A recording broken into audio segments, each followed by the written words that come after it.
Talk to me about this story that you're telling ourselves, because everyone's got this story that we're telling ourselves, and maybe it's not an accurate one. Maybe we want to run away from it. Maybe we want to create a new story. But are you telling us that we should embrace that story? Well, I mean, you should do a deep dive into it. You should be inquisitive, be curious. I love the word curious. I don't just love the word curious. I love the concept of being curious about the stories that we've lived, the stories that we're telling ourselves.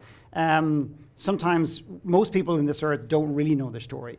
So if you ask someone to tell you their story, go, well, I was born in Brighton and I grew up with 3 kids and in the family, and my mum was busy, my dad was there, and vice versa, or whatever. And that's the surface. But like, you go back, and if you have 2 siblings in the same room, so if we had 2 siblings here and we did a deeper dive into it, one of them might say, well, dad was always distant.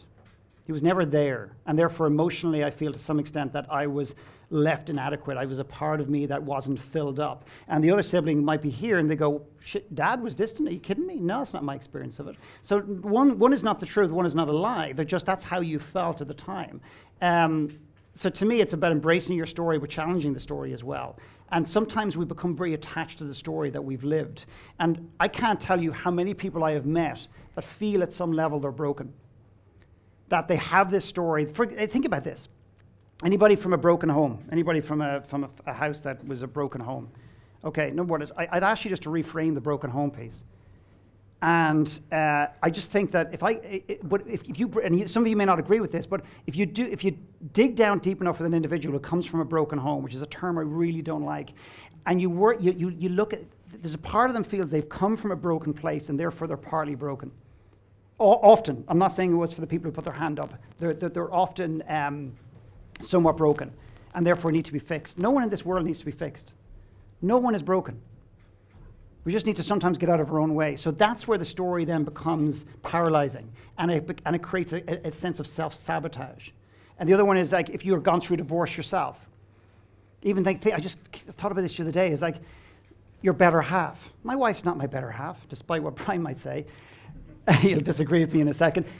My wife's not my better half. She's not even my half. My wife is my wife. Think about that. My better half. And let's just say she leaves me, or I leave her, or she gets hurt, or goes away, or whatever. I haven't just lost a half of me, I lost the better half, so I'm screwed. The shit we say to ourselves, my wife is not my better half. I don't need my wife. I want her, but I don't need her. One of the biggest challenges in relationships today is that we are so reliant on the other person to make us happy, to elevate us, to do this, to do that. You need them too badly. If this business doesn't make $1 billion, if business doesn't have 50 employees, if I'm not financially free, whatever, you need that too much. That's an external thing that you need too much. Since I let my wife go only in the last 3 or 4 years, and I mean emotionally, I don't need her anymore. And she doesn't need me, but we want each other. It's a choice.